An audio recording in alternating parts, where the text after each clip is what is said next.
The boy in room 14 hadn't spoken in 3 days. His wrist was shattered, his ribs were taped, and the man coming to take him home tonight was the same man who put him there. Nobody in that hospital was going to stop it. Nobody who worked there anyway. Eli Hayden was 9 years old.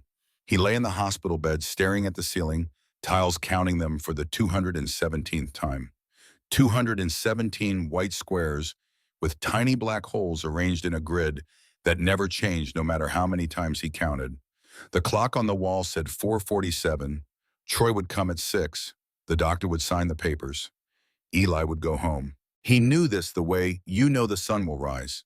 Not because anyone told him, because 3 days in this room had taught him everything he needed to know about who mattered and who didn't. His left wrist throbbed under the brace. The bandage over his right eyebrow itched. The tape around his ribs pulled tight every time he breathed. But none of it hurt as much as knowing that in 1 hour and 13 minutes, Troy Hayden would walk through that door, and this time there would be no back porch steps to blame it on. This time there wasn't even a back porch. Eli closed his eyes. The cartoon on the TV played at low volume, bright voices, selling cereal and toys to children who still believed in things like fairness and protection. He'd stopped believing in those things around the time his wrist snapped, maybe before. The door was partially open. He could see a slice of the hallway. Nurses walked by in scrubs the color of the sky before a storm. Someone pushed a meal cart that rattled and squeaked. A phone rang at the nurse's station, then stopped. Nobody looked in. 3 days, and the only people who came into his room were the ones paid to check his pulse and bring him food he couldn't eat. The nice nurse with the dark hair had been different. She'd looked at him the way his teacher used to look at him before he stopped going to school. Like she saw something. But even she couldn't stop what was coming. Eli opened his eyes and went back to counting ceiling tiles.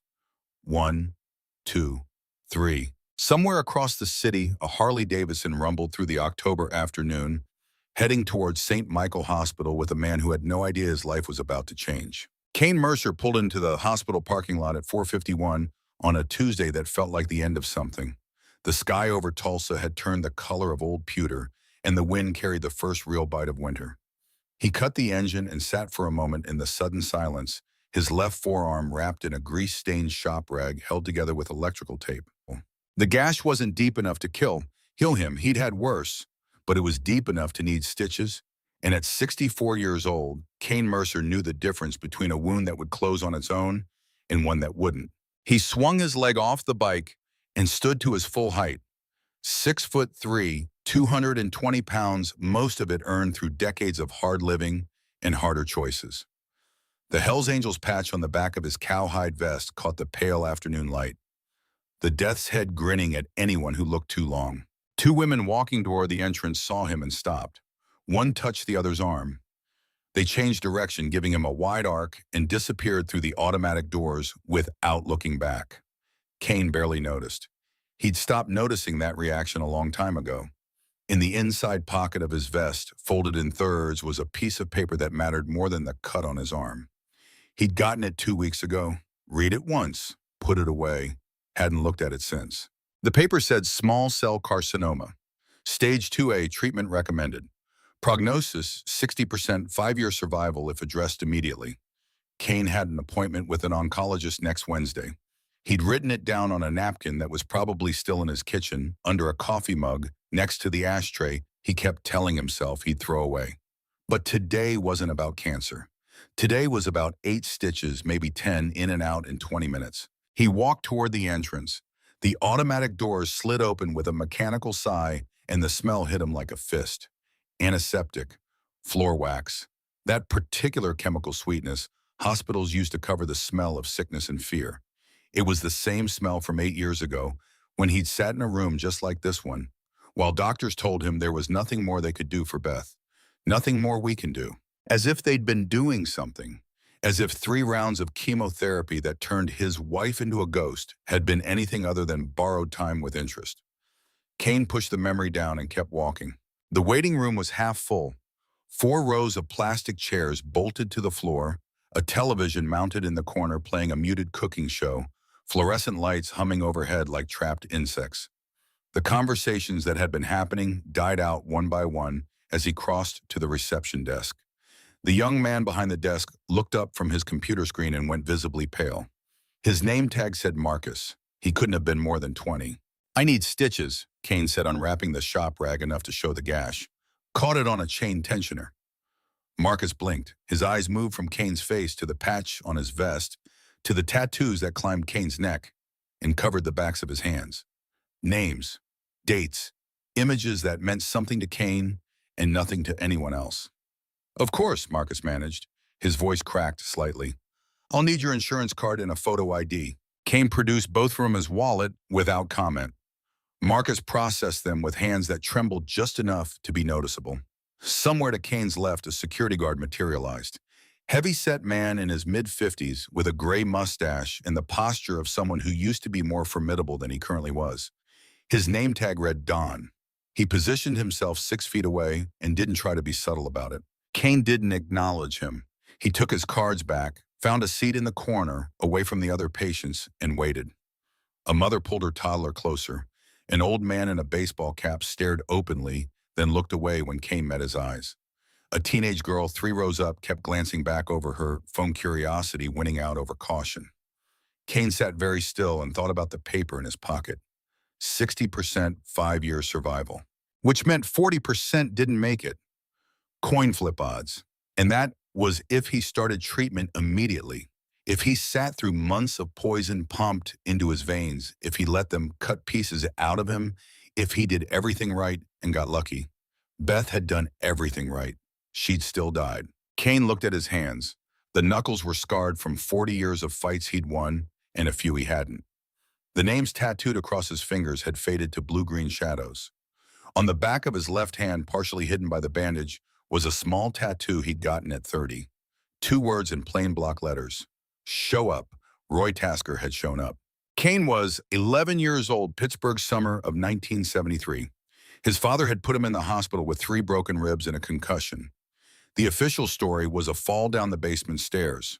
The real story was a leather belt and a man who drank himself mean 6 days out of 7. Kane spent 5 days in that hospital. His father never came. His mother was gone, had been gone since he was 7, vanished one morning and never looked back. The social worker came twice, asked questions. Kane answered the way he'd been taught to answer them, and left looking dissatisfied but unable to prove anything. On the 6th day, Roy Tasker walked in. Roy was 50 years old, 6'4", 250 pounds with a gray beard and a Hells Angels patch older than Kane. He was a friend of the man who ran the garage where Kane's father sometimes worked. He sat down in the visitor's chair without asking permission and didn't say much of anything. When Kane's father showed up an hour later, Roy stood up. That was all, just stood up. Kane's father took one look at Roy Tasker, at the patch and the scars, and the absolute absence of anything resembling compromise in the man's posture, and left. Roy stayed until the social worker came back. Then he left too. Kane never saw him again. Didn't know where Roy went or why he'd come in the first place. But Roy had shown up, and that had changed everything. 6 months later, Kane was in foster care. 2 years after that, he was patched into a club. Not Roy's club, different city, different chapter. But the same world, the world of men who didn't fit anywhere else and stopped trying. Kane lived that life for 40 years. Good years and bad years and years that didn't qualify as either. He did things he was proud of and things he wasn't, and most of it blurred together into a long stretch of concrete and chrome and the particular freedom that came from not owing anything to anyone. Then he met Beth. Beth Holloway, 38 years old, waitress at a truck stop outside Amarillo. She looked at Kane the way Roy had looked at his father. Not afraid, not impressed, just steady. She saw the patch and the tattoos and the life he carried on his shoulders, and she said, "You look like you could use some coffee that isn't terrible." She was right. He did. They got married 6 months later. Kane left the club not dramatically, not burning bridges, just quietly stepping back the way men do when they find something better. They moved to Tulsa. Kane opened a small garage. Beth worked part-time at a diner and spent the rest of her hours turning their rental house into something that felt like a home. They had 5 years. 5 years, and then the cancer came. Fast and mean and indifferent to anything Beth wanted or deserved. Kane sat beside her through 3 rounds of chemotherapy that bought them 8 extra months. He held her hand through the hospice visits in the morphine haze and the long nights when she couldn't remember his name, but still knew his voice. When she died, Kane stopped talking for a while. Not because he had nothing to say, because there was no one left who mattered enough to say it to. He went back to the garage, fixed bikes, kept to himself. The old club guys checked on him now and then, brought him work, made sure he didn't disappear completely. His brother Lyle called once a month. It was enough. And now there was a piece of paper in his pocket telling him the same thing that had taken Beth was growing inside him. Kane wasn't sure how he felt about that. He wasn't sure he felt anything at all. 32 minutes after he sat down, a nurse appeared at the waiting room door and called his name. She wasn't what he expected, not that he'd been expecting anything. Nora Walsh was about 5'6" with dark brown hair pulled back in a practical knot at the base of her neck and brown eyes that assessed him with the calm efficiency of someone who had long since stopped letting appearances determine her response to people. She held a clipboard and didn't hesitate as she walked toward him. She didn't glance at the patch on his vest, didn't look at the security guard who was still hovering. She extended her hand. "Mr. Mercer," she said, "I'm Nora. I'll be taking care of you today." He shook it. Her grip was firm. "Kane," he said. She nodded as if his name was just a name and not a test. "Let's get you to a room and take a look at that arm." She led him down a corridor with the brisk confidence of someone who had walked these halls 10,000 times. She asked standard intake questions as they went. When did it happen? How deep did it feel? Any numbness or tingling in the fingers?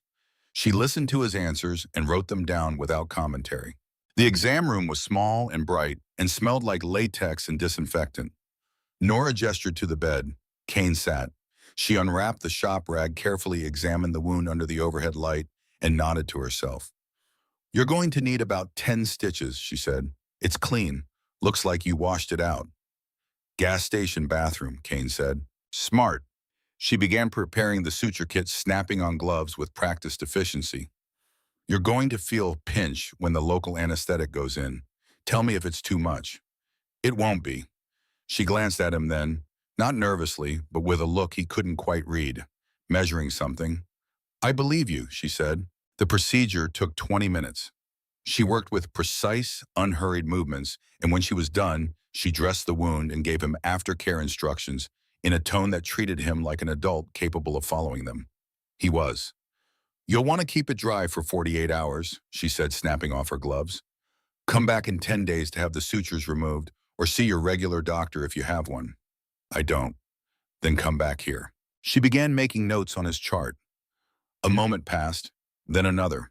Kane was about to stand when she spoke again, and this time her voice was different, quieter, stripped of its clinical efficiency, carrying something underneath it that he recognized instinctively as controlled fear. She didn't look up from the clipboard. "Mr. Mercer," she said just above a whisper, "before you leave." A pause. "There's a boy in room 14. Kane looked at her. She kept her eyes on the clipboard. Her pen moved as though she was still writing normal notes, but her jaw was tight, and there was a tension in her shoulders that hadn't been there 60 seconds ago. "Room 14, she said again. "End of this hall left side." Another pause. Longer.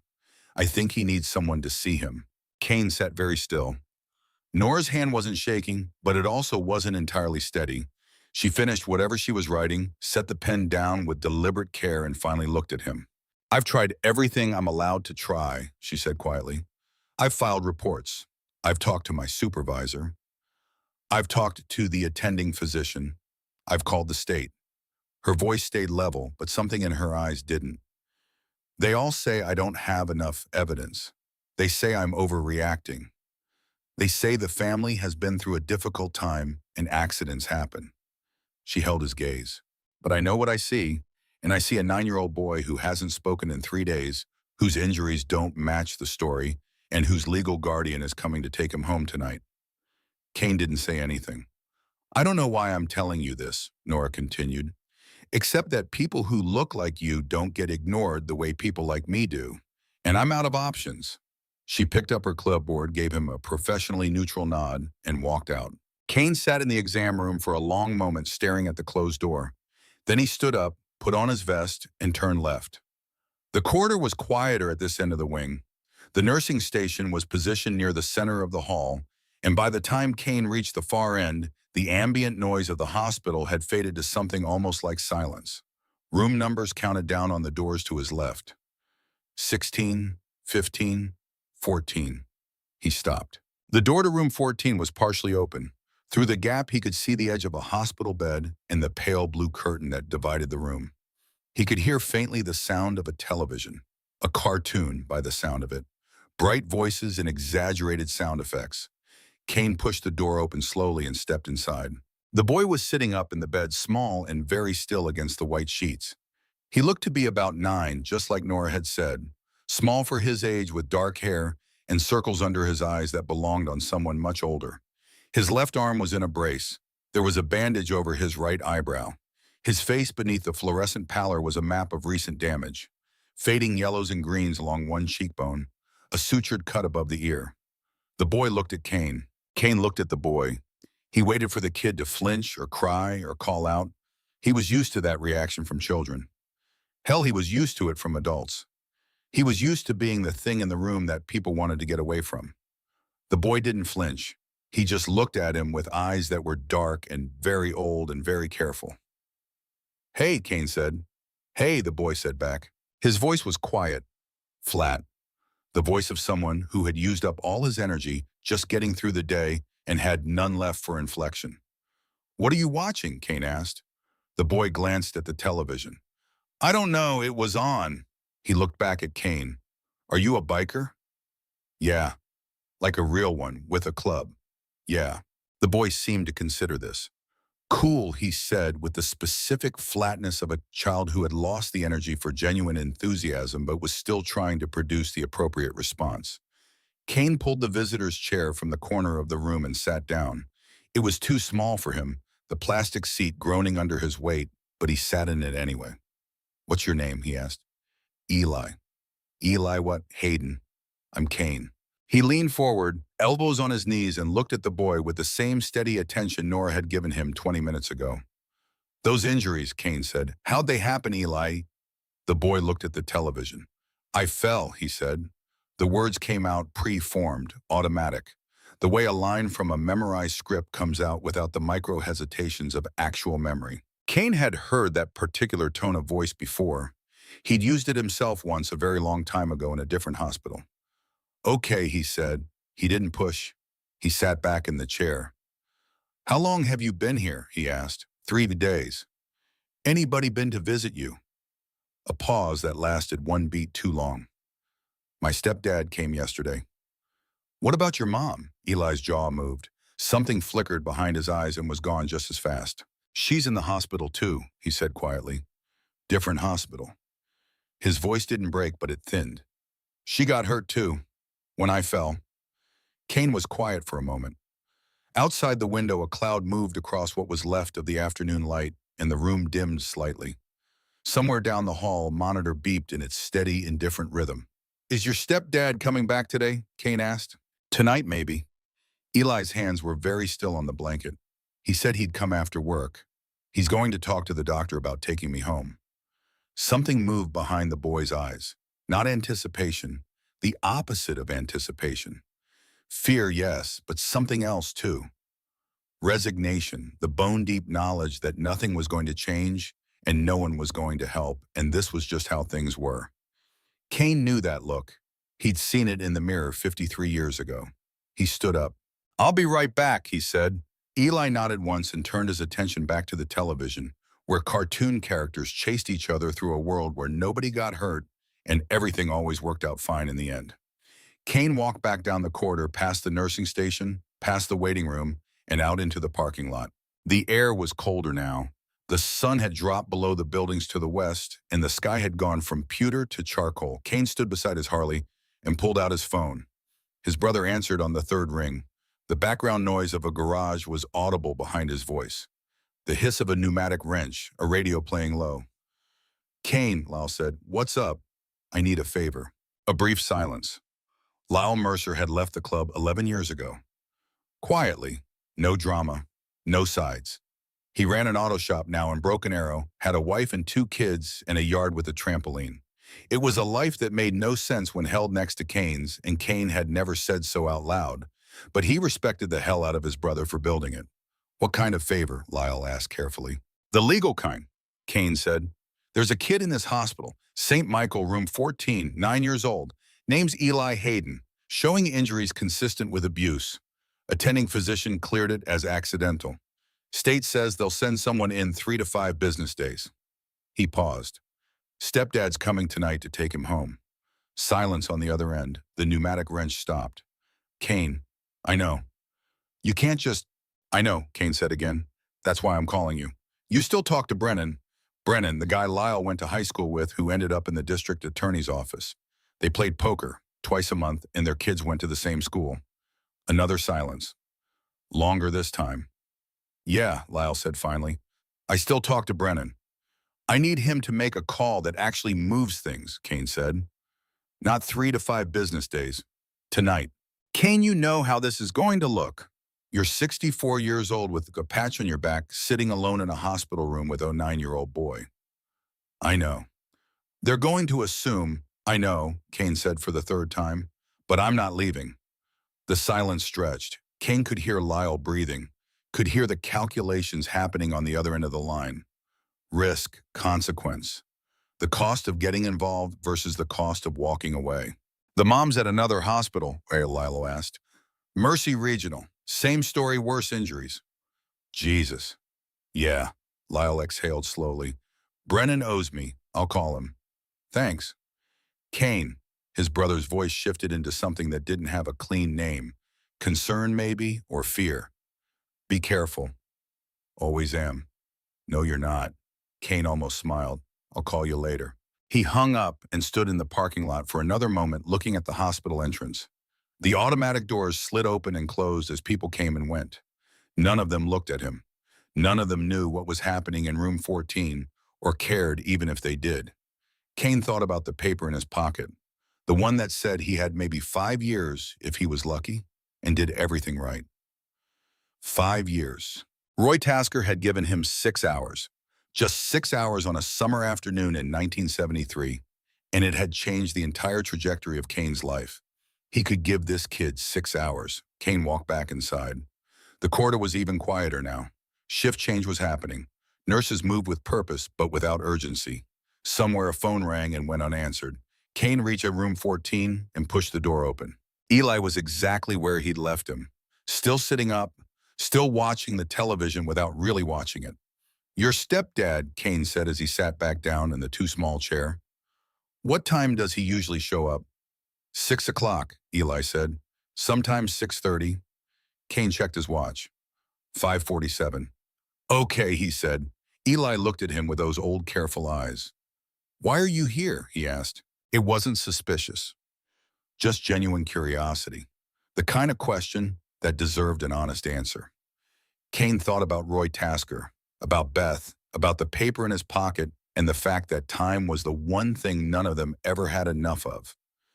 Because a long time ago, Kane said slowly, when I was about your age, I was in a hospital room just like this one, and someone showed up. Eli absorbed this. Did it help? He asked. Kane looked at him, at the bandage over his eyebrow, at the brace on his wrist, at the way the boy sat very still, as if stillness was a kind of armor. Yeah, Kane said quietly. It helped. Eli nodded once and turned back to the television. Kane settled into the chair, his long legs stretched out in front of him, and waited for 6 o'clock to come. The next 20 minutes passed in a strange kind of stillness. Kane sat in the plastic chair that wasn't made for a man his size, and Eli lay in the hospital bed that was too big for a boy his age, and together they existed in a pocket of time that felt separate from the rest of the world. The television played. Cartoons gave way to a game show, then to the local news. The volume was low enough that the words blurred into ambient noise. Kane didn't watch. Eli didn't either, really. The boy's eyes were pointed at the screen, but Kane could tell he wasn't seeing it. Around 6:05, a dinner tray arrived, a pale chicken breast that looked like it had been steamed into submission, green beans the color of fatigue, a carton of apple juice, a small cup of fruit cocktail and syrup. The orderly who brought it was a heavy-set man in his 50s with kind eyes and hands that moved with the gentleness of someone who understood that sick children needed more than just food on a tray. He set it down on the bedside table, adjusted the height so Eli could reach it, and smiled. "You doing okay, buddy?" he asked. Eli nodded. The orderly glanced at Kane. His expression didn't change, but something in his posture shifted, a subtle wariness. He looked back at Eli. "You need anything, you just push that button, all right?" "Okay," Eli said quietly. The orderly left. Kane heard him stop just outside the door, heard the low murmur of voices, probably talking to a nurse, probably mentioning the large man with the Hells Angels patch sitting alone in the room with the 9-year-old. Kane didn't move. Eli picked at his food, ate a few bites of chicken, drank half the apple juice, pushed the tray away. "Not hungry?" Kane asked. Eli shook his head. "You should try to eat something." "I know." The boy's voice was soft. "I just can't." Kane understood that. He'd gone through stretches after Beth died where food felt like an impossible task. The mechanics of chewing and swallowing required energy he didn't have. "That's all right," he said. They sat in silence for a while longer. Then Eli spoke, his voice cutting through the quiet like a small stone dropped into still water. "Do you have any family?" he asked. Kane looked at him. "A brother." "Are you close?" Kane thought about it honestly. "We weren't for a long time. We're getting there." Eli nodded as though this confirmed something he already suspected. "My real dad lives in Tucson," he said. "I haven't seen him since I was 4. He was quiet for a moment, staring at his hands. "He sends birthday cards sometimes. He spelled my name wrong once, with an I instead of an E at the end. He said it without apparent bitterness, just as a data point, a thing that had happened." "How long has your stepdad been around?" Kane asked. 3 years. Eli looked at his bandaged wrist. "Yes, he wasn't like this at first." Kane didn't say anything. He'd heard that story before, knew how it went. The man who seemed fine until he wasn't. The slow erosion of safety. The moment when you realized the person who was supposed to protect you was the one you needed protection from. "He lost his job last spring," Eli continued. His voice had gone even quieter. "After that, things got different." He trailed off. The trail off contained more than the words would have. Kane leaned forward, slightly, elbows on his knees. "Your mom," he said carefully. "How bad is she hurt?" Eli's face did something complicated. A tightening around the eyes, a small movement at the corner of his mouth. "They said she has a broken jaw and her collarbone." He swallowed. "She tried to stop him this time. That's why she got hurt worse." The words came out clinical, factual, as if Eli was reporting on something that had happened to someone else in some other place. "She told me if the police ask, I should say I fell, because if I don't, Troy will hurt her more." Kane felt something cold and heavy settle in his chest. Not anger exactly. Anger was too hot, too immediate. This was something else. The quiet, immovable certainty that what was happening in this room was wrong, and that wrong things needed to be made right. "Eli," he said, "look at me." The boy turned his head, met Kane's eyes. "You don't have to protect him," Kane said. "You don't owe him that." "I'm not protecting him." Eli's voice was very small. "I'm protecting my mom." And there it was, the impossible choice that no 9-year-old should ever have to make. Tell the truth and risk worse violence. Stay silent and go home to the man who put you here. Kane had lived through that choice. He knew what it cost. He also knew that sometimes the only way to break that cycle was for someone from outside to step in. Someone who didn't have to make the calculation.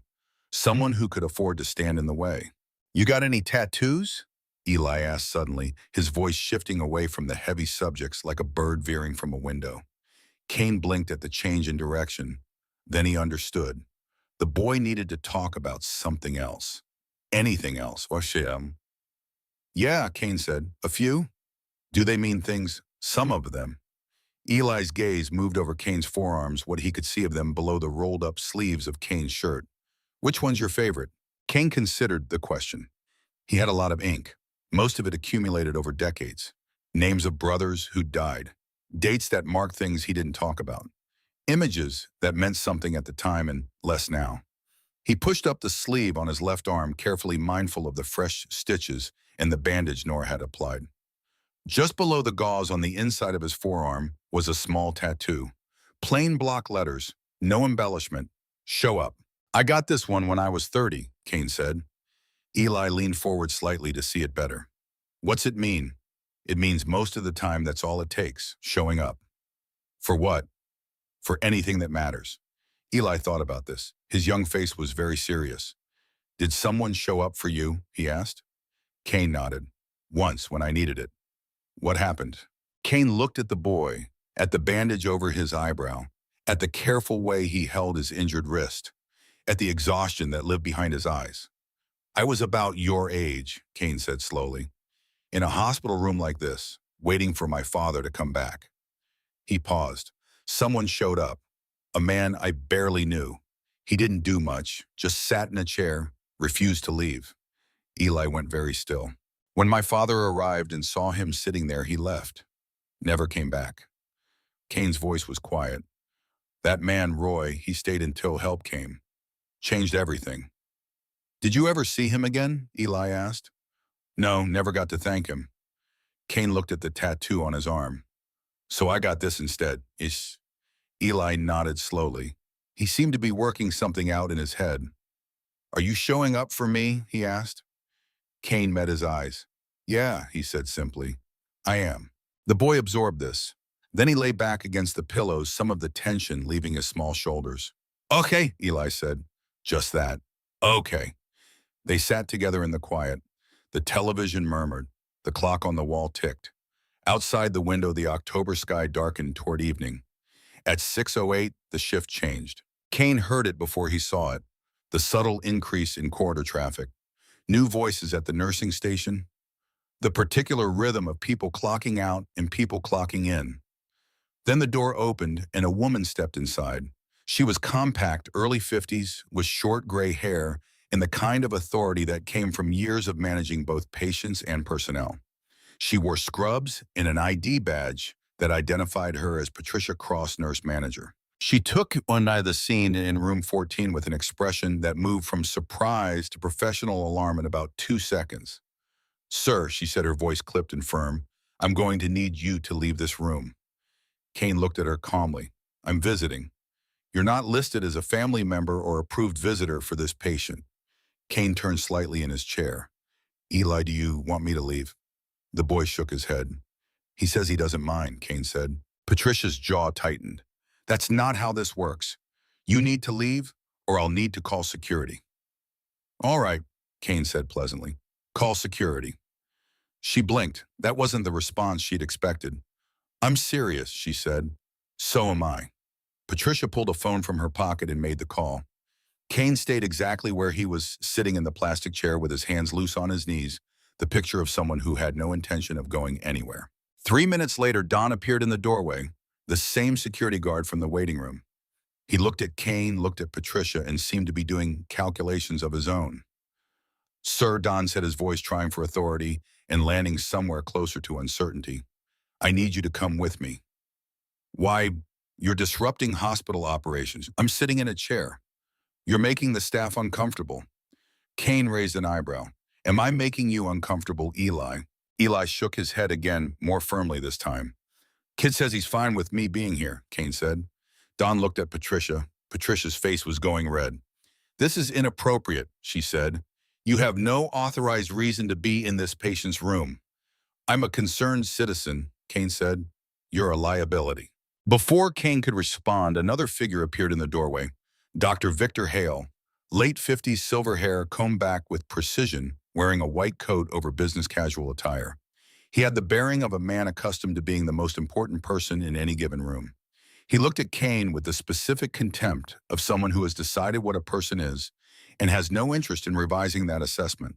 I'm Dr. Hale, he said, his voice carrying the weight of 30 years of medical authority. This is a medical facility. You have no authorized reason to be in this patient's room, and I'm asking you to leave. Kane stayed seated. I'm visiting a friend. You're interfering with patient care. I'm sitting in a chair. Hale's eyes narrowed. Don't be glib with me. I'm not being glib, Kane said evenly. I'm being literal. I'm sitting in a chair. That's all I'm doing. If you want to call the police and explain to them why you're trying to remove a private citizen from a voluntary conversation, you're welcome to do that. Hale's face reddened. He turned to Eli and his voice shifted into practiced warmth. Eli, he said, the tone of a man performing competence. Are you all right? Is this man making you uncomfortable? Eli looked at Kane. Then he looked at Hale. His young face was very serious. No, he said quietly. I'm okay. A pause. He's my friend. Something flickered across Hale's face, quick, barely visible, the shadow of a calculation being made. He straightened. "I'll be back in an hour," he said to Patricia. "Mr. Hayden should be arriving shortly. Make sure the discharge paperwork is ready." He turned and left without another word. Don remained in the doorway, uncertain. "You can go," Kane told him, not unkindly. "I'm not going anywhere." Don looked at Patricia. Patricia looked at Kane. A muscle in her jaw moved. "You're making a mistake," she said.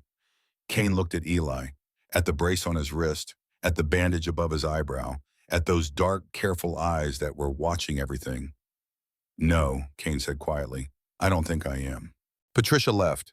Don followed her. Their voices carried down the hall, low and urgent. Kane could hear them discussing options. Hospital policy. Liability. What to do about the man in room 14 who wouldn't leave.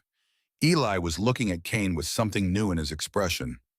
Not quite hope, but maybe the space where hope could grow if given time. "They're really mad," Eli said. "Yeah." "Are you scared?" Kane thought about the question honestly. "No." "Why not?" "Because I'm 64 years old," Kane said. "I've been scared of a lot of things in my life. Hospital administrators aren't on the list." Eli almost smiled. Almost. The clock ticked. 6:15, 6:20, 6:23. Then Kane heard it.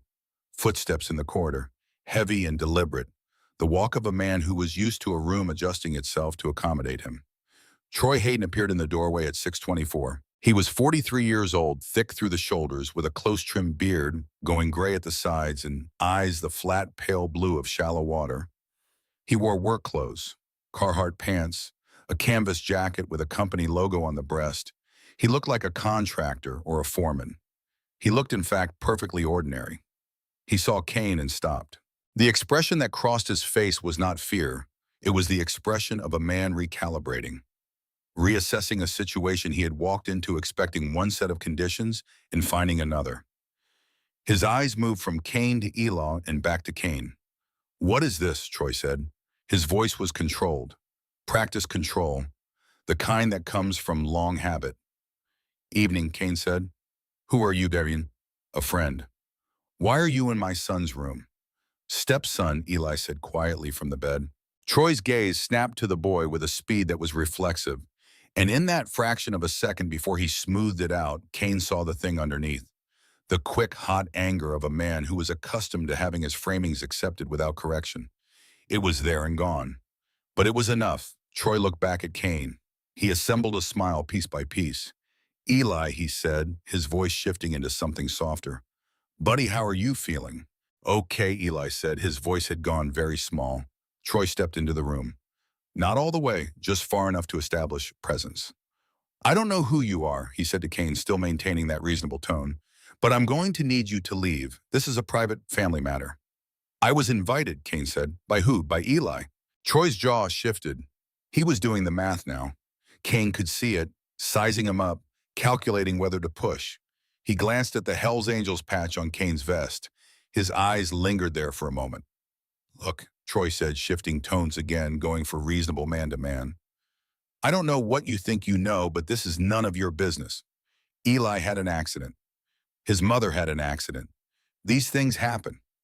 He spread his hands in a gesture of openness. "I know it looks bad. I know how it probably seems to someone looking from the outside, but this family has had a rough year, and we don't need a stranger making things harder." "I'm not making anything harder," Kane said. "I'm just sitting here. I'd like you to leave." "I know."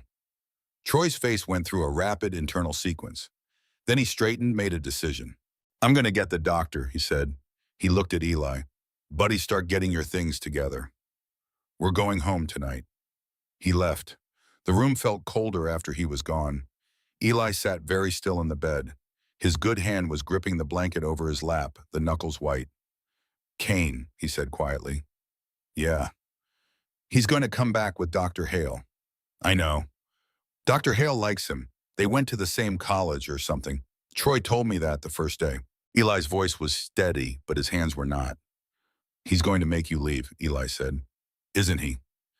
Kane's phone buzzed in his pocket. He pulled it out, glanced at the screen.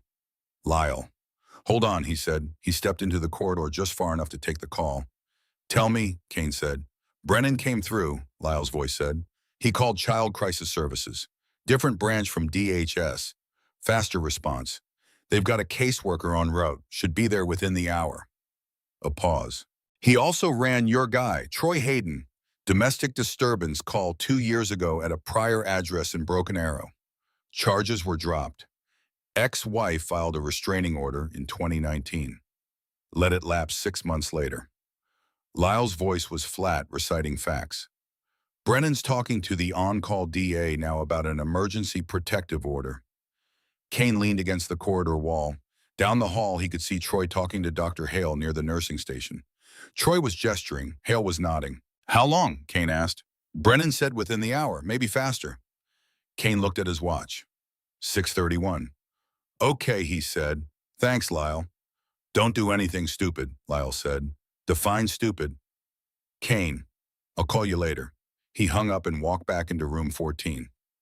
Eli was exactly where he'd left him. The boy's eyes tracked Kane as he returned to the chair. Was that about me? Eli asked. Yeah. What did they say? Kane sat down. They said help is coming.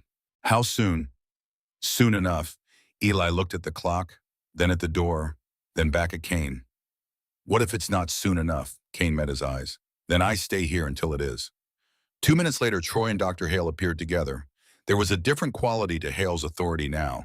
It had been reinforced by Troy's presence, by the logic of the situation asserting itself. He came in like a man who had been given permission to resolve something. Patricia Cross followed them in, along with Don, the security guard. The room suddenly felt very crowded. Mr. Mercer, Hale said, his voice formal and final. I've spoken with Mr. Hayden, Eli's legal guardian, and he has formally requested that you vacate this room. If you refuse, I will contact hospital security and the Tulsa Police Department. Kane didn't stand up. Call them, he said. That's fine. Hale blinked. This was not the expected response. I want to be clear, Kane continued, keeping his voice even. I'm not threatening anyone. I'm not obstructing medical care.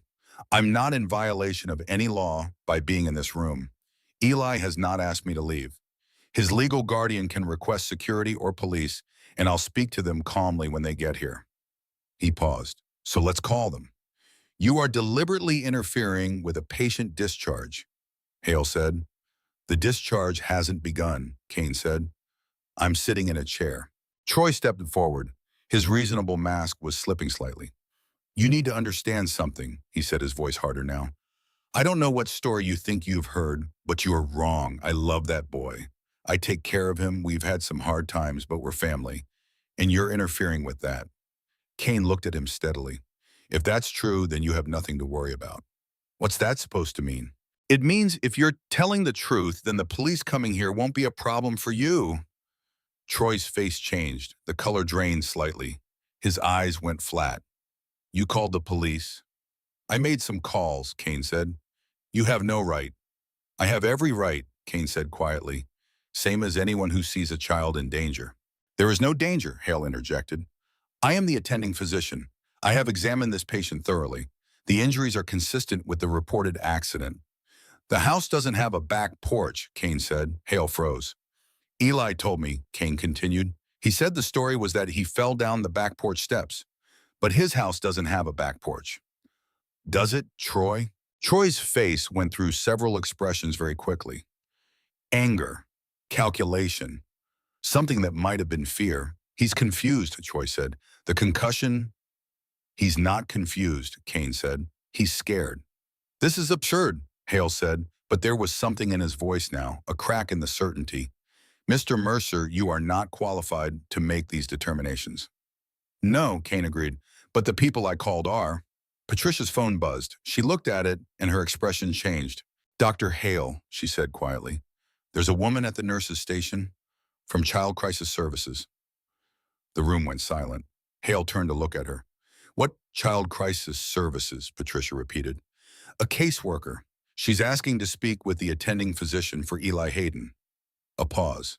And there's a Tulsa PD officer with her. Troy's face changed, not dramatically, not the way it would in a movie. It was subtler than that. A slight loss of color, a stiffening around the eyes. the micro-expression of a man who has just heard a door close on an exit he was counting on. He looked at Eli. Eli looked back at him. The boy's eyes held something new. Not relief yet, not safety, but the first faint, careful loosening of the wire that had been coiled tight in his chest for however long it had been coiled there. Troy looked at Kane. Kane met his gaze and held it. And whatever Troy saw there, whatever was in the face of a 64-year-old man who had lived a life that had made him very hard to intimidate and impossible to move when he had decided not to move, it was enough. Troy stepped back. He didn't say anything.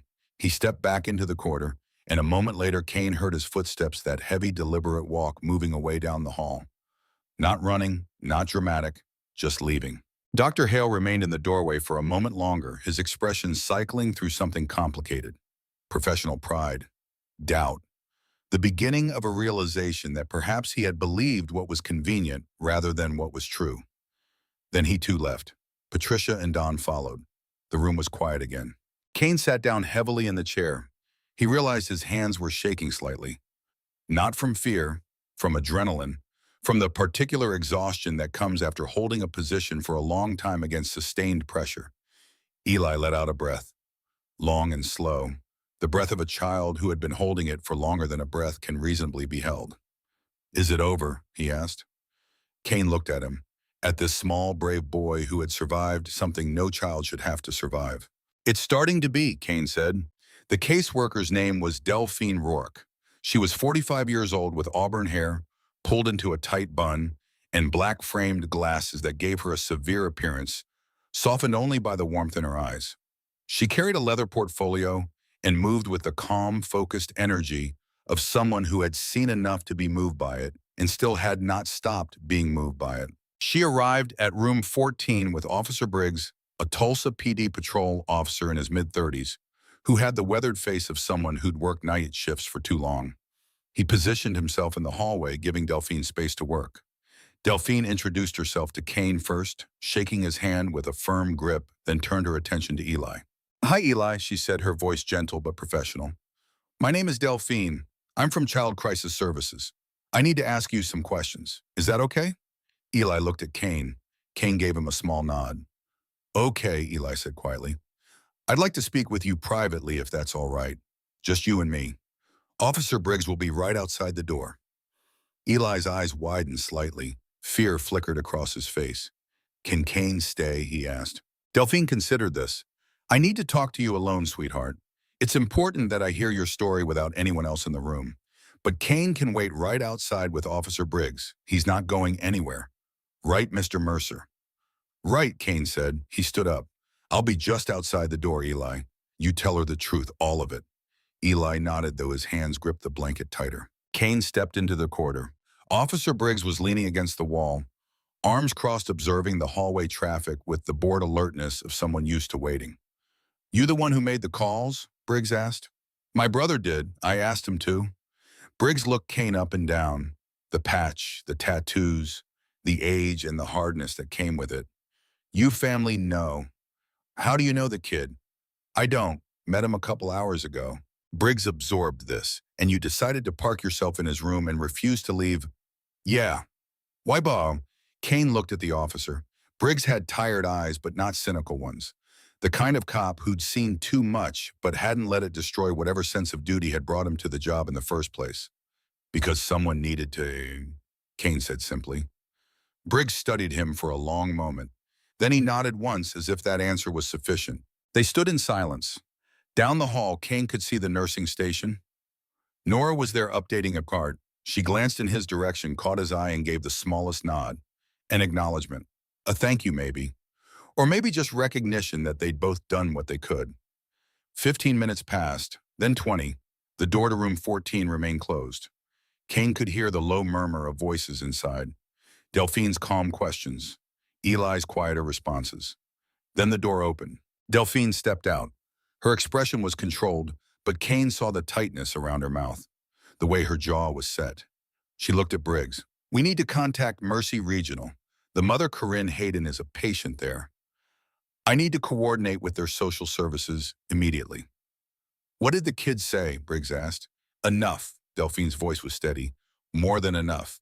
consistent with the physical evidence and inconsistent with the reported mechanism of injury. She pulled out her phone, made a call, stepped a few feet away for privacy. Briggs looked at Kane. The stepdad, Troy Hayden, you see where he went? He left when you arrived. Walked down that hallway. Kane pointed. He say anything? No, just left. Briggs spoke into his radio requesting backup and asking dispatch to locate Troy Hayden in the hospital. Then he turned back to Kane. You're going to need to give a statement. All right. How you ended up in that room. What you observed. What the kid told you. Kane nodded. Delphine finished her call and returned. She looked at Kane directly. I need to ask you something, Mr. Mercer. Did Eli tell you anything about how he was injured?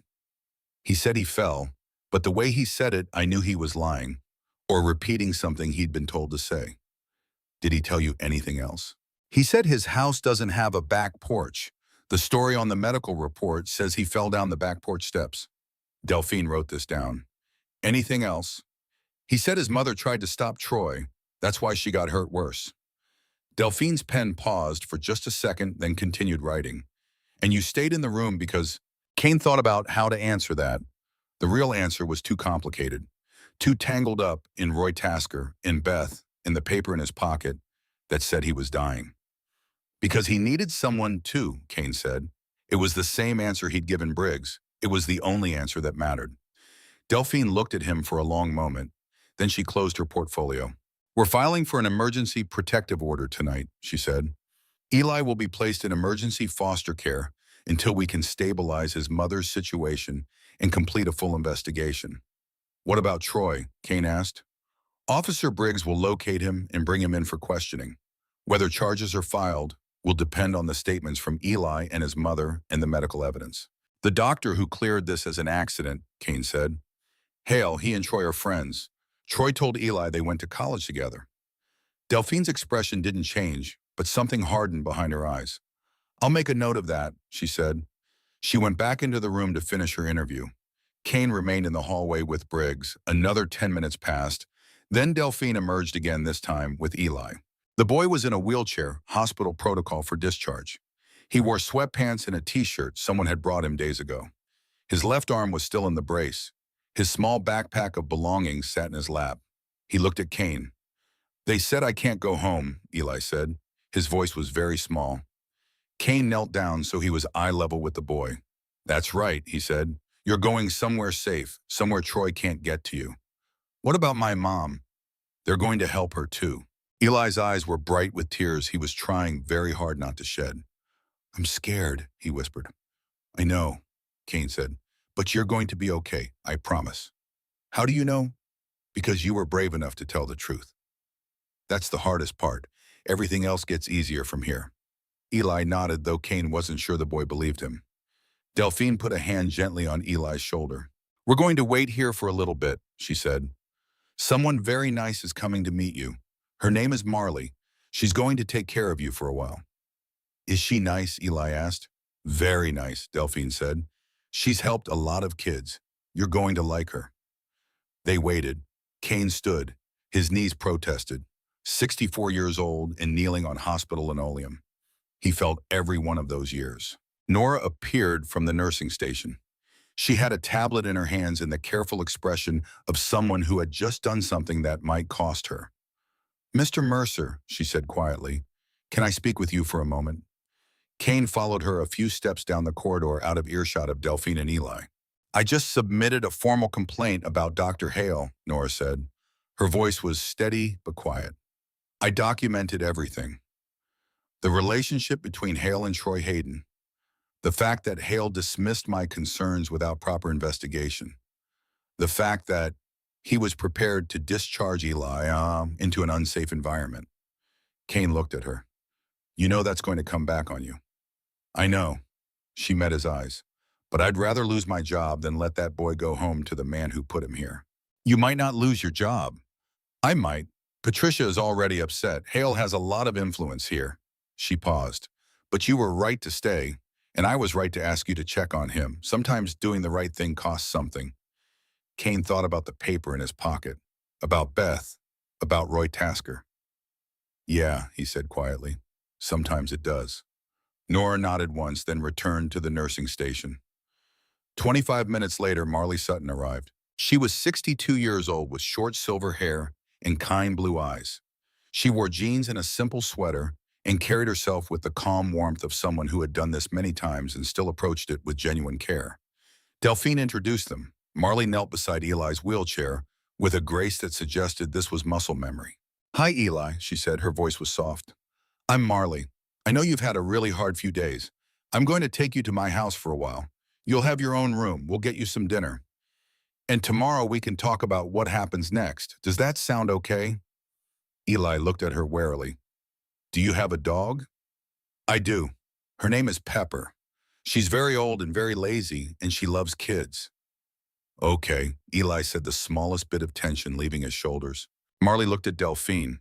"I have the car seat ready, and I stopped and got some things I thought he might need." She pulled a paper bag from her tote. "Some snacks, a book, just in case." "Thank you, Marley," Delphine said. Marley stood and began to push the wheelchair toward the elevator. Eli twisted around to look back at Kane. "Wait," he said. Marley stopped. Eli looked at Kane with those old, careful eyes. "Will you get in trouble?" he asked, "for staying here with your club?" Kane shook his head. "No, you're sure?" "I'm sure." Eli seemed to be working up the courage to say something else. "You have a lot of tattoos," he said finally. "I do." "Which one's your favorite?" Kane walked over to the wheelchair. He pushed up his left sleeve, careful of the bandage and the stitches underneath. On the inside of his forearm, just below the gauze, the small tattoo was visible. "Show up." Eli stared at it for a long time. "I got that one when I was 30, Kane said, "to remind myself." "Of what?" "That most of the time that's all it takes, showing up." He looked at Eli, at this small boy who had survived something that should have broken him and somehow hadn't. "You're going to be okay, Eli," Kane said. "Not right away. It's going to be hard for a while, but you're going to be okay." Eli looked at him. The wire in his chest, whatever remained of it, loosened a little further. "Okay," he said. "It came out small and uncertain, but it came out." Marley gave Kane a nod over Eli's head. A quiet acknowledgement, a thank you from one person who had shown up to another. Then she pushed the wheelchair toward the elevator, and they were gone. Kane stood in the hallway and felt the exhaustion hit him all at once. His arm throbbed where the stitches pulled. His back ached from sitting in that small plastic chair for more than 2 hours. The adrenaline that had been holding him upright drained away, leaving behind the particular weariness that comes after a crisis has passed. Officer Briggs approached him with a notepad. "I need that statement now," he said. Kane gave it. The facts, the timeline, what Eli had said, what he'd observed. Briggs wrote it all down with the methodical attention of someone who knew this paperwork mattered. When they were finished, Briggs closed his notepad. "You did a good thing tonight," he said. Kane didn't know how to respond to that, so he just nodded. Briggs left to continue looking for Troy Hayden. Kane was alone in the corridor. He walked to the nursing station. Nora was there finishing her shift notes. She looked up as he approached. "He's safe," Kane said. "I know. Delphine texted me." Nora set down her pen. "Thank you. You're the one who asked me to check on him. And you're the one who stayed." She looked at him directly. "Most people wouldn't have." Kane thought about that, about Roy Tasker, about all the times in his life when no one had shown up and the one time someone had. "I had a reason," he said. Nora studied him. "Can I ask you something?" "Yeah. When I asked you to check room 14, you could have walked out of this hospital and never looked back. No one would have blamed you. No one would have known." She held his gaze. "Why didn't you?" Kane was quiet for long enough that the question had space to breathe. "Because I know what that kid was feeling," he said finally. "Sitting in a room waiting for the person who hurt you to come back. Counting the minutes, pretending everything's fine because that's the safest thing to do." He looked down the hall toward room 14. "I know what it's like when nobody shows up," he said, "and I know what it's like when somebody does." Nora didn't say anything immediately. When she spoke, her voice was quiet. "Who showed up for you?" "A man named Roy Tasker. Not a good man by most definitions, but he showed up." Kane's mouth moved in something that wasn't quite a smile. "I've been paying that forward for a long time, in ways that probably don't look like it from the outside. No, Nora said softly. It looks exactly like that from where I'm standing. She extended her hand. Kane shook it, the same firm grip as when they'd first met. You should probably go, she said. Your shift here is done. Kane nodded. He picked up his discharge papers from the counter, where Nora had set them earlier before any of this had started. Back when he'd just been a man getting stitches for a cut on his arm. That felt like a long time ago. He walked through the hospital corridors, past the waiting room where Marcus at the front desk looked up startled to see him still there, then gave a small, uncertain nod that Kane returned. Out through the automatic doors into the October night, the cold air hit him full in the face. The parking lot was amber-lit and half-empty. Above the hospital, the Tulsa sky had cleared to a hard dark blue, the first stars appearing at the edges where the light pollution thinned.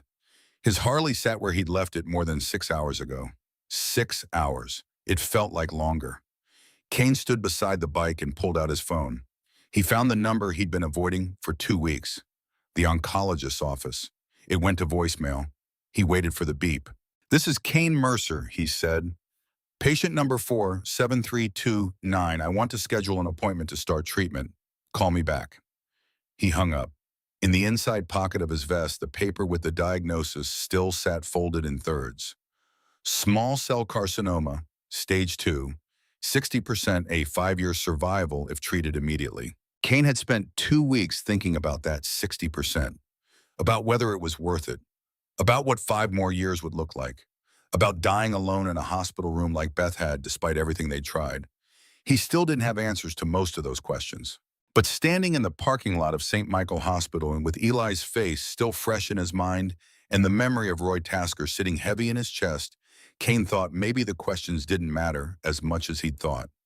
Maybe what mattered was showing up, for treatment, for whatever time he had left, for the chance to do one more good thing before the end. He put on his helmet, straddled the bike, turned the key. The engine woke up under him, familiar and steady. He sat there for a moment before pulling out. On the inside of his left forearm, under 10 new stitches, under the bandage Nora Walsh had dressed with precise and careful hands, the 2 small words held their ground in the skin, the way they had held their ground for 34 years. Show up. Kane Mercer pulled out of the St. Michael Hospital parking lot and rode north into the dark. The city of Tulsa opened up around him. Streetlights and storefronts in the quiet hum of evening traffic. He rode through neighborhoods he knew and neighborhoods he didn't, past the garage where he worked and the house where he lived alone, past all the small, ordinary pieces of a life he'd built in the spaces between violence and grief. He didn't stop. He just rode. The wind was cold against his face. His arm throbbed steadily under the bandage.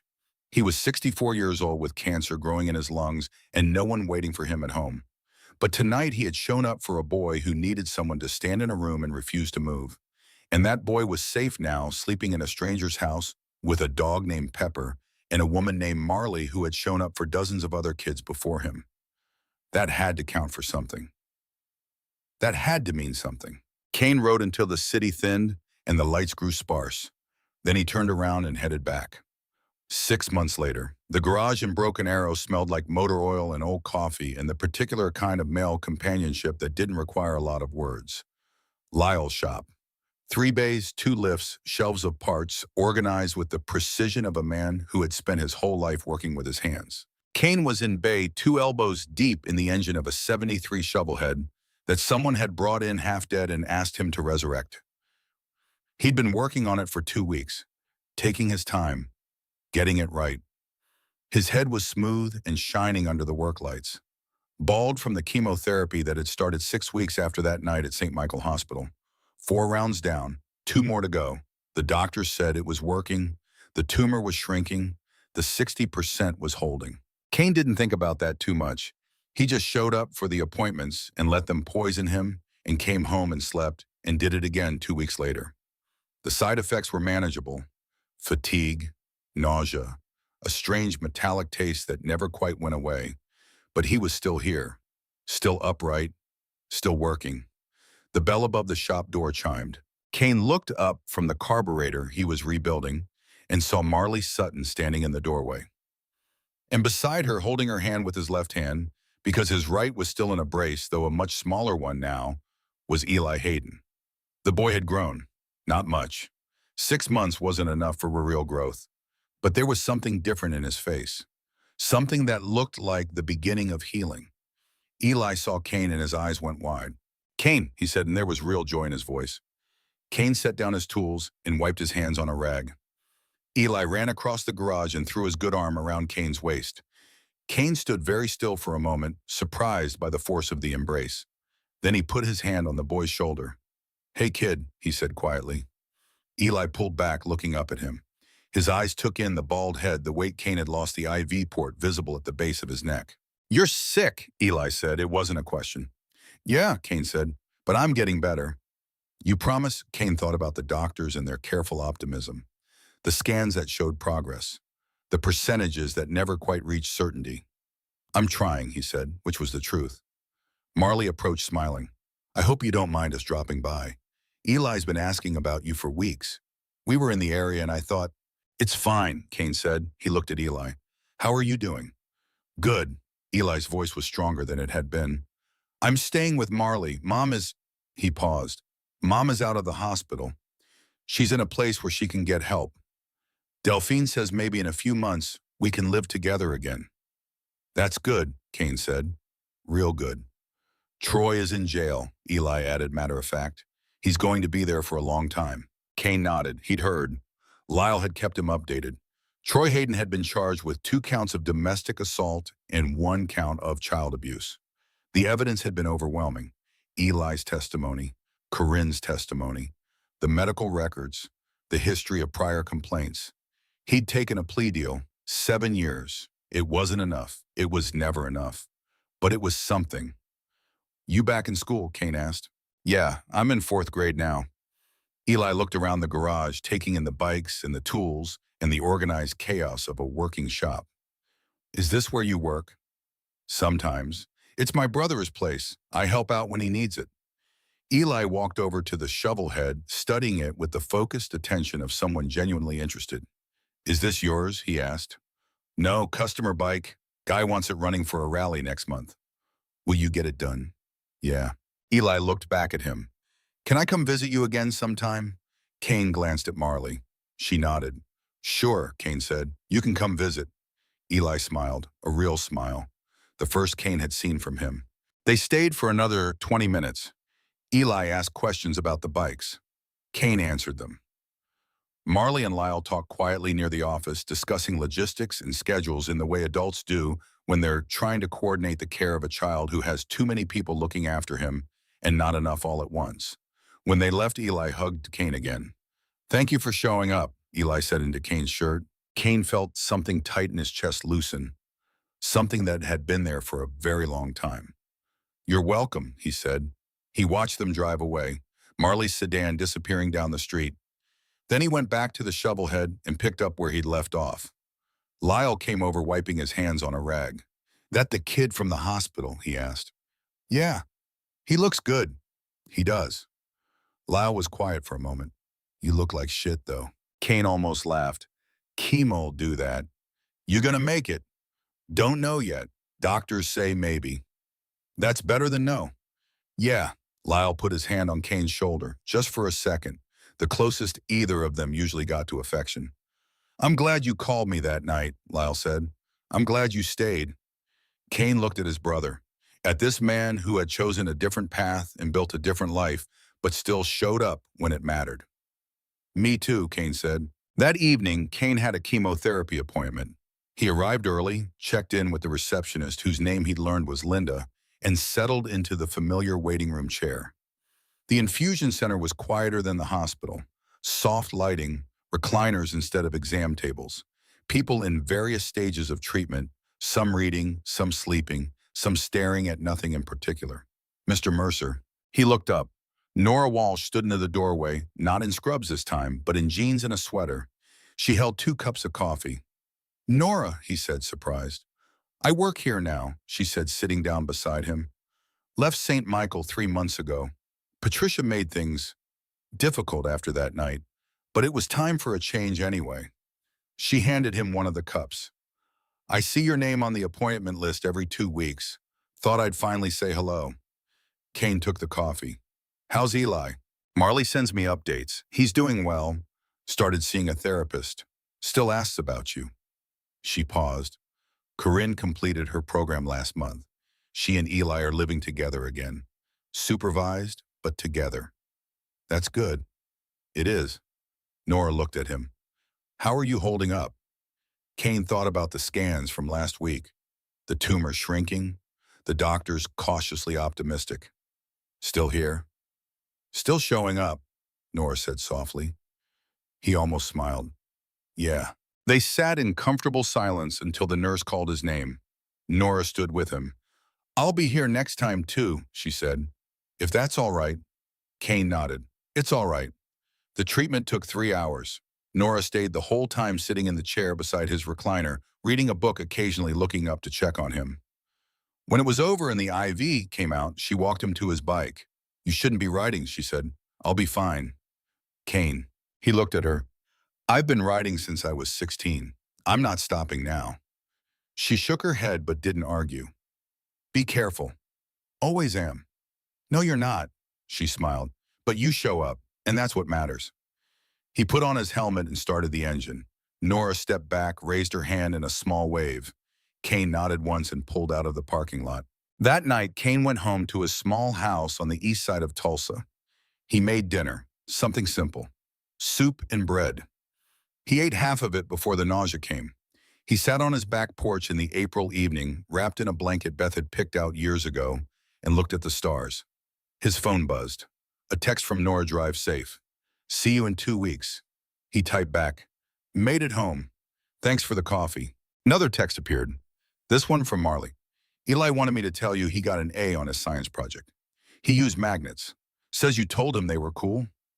Kane smiled. He couldn't remember telling Eli that magnets were cool, but it sounded like something he might have said. He texted back, tell him I'm proud of him. The stars were very bright. The air was warm and carried the smell of someone's backyard grill and freshly cut grass. And Kane Mercer, 64 years old, dying slowly but not dead, yet sat in the darkness and thought about Roy Tasker and Beth and Eli and all the moments in his life when someone had shown up. On the inside of his left forearm, under the scars and the years and the ink that had faded to blue-green, the 2 words held their ground. Show up. Kane had shown up. He would show up again in 2 weeks for the next chemotherapy appointment, and the day after that for whatever came next. Because that was what you did when you had time left and people who needed you and a reason to keep going. You showed up, and sometimes that was enough.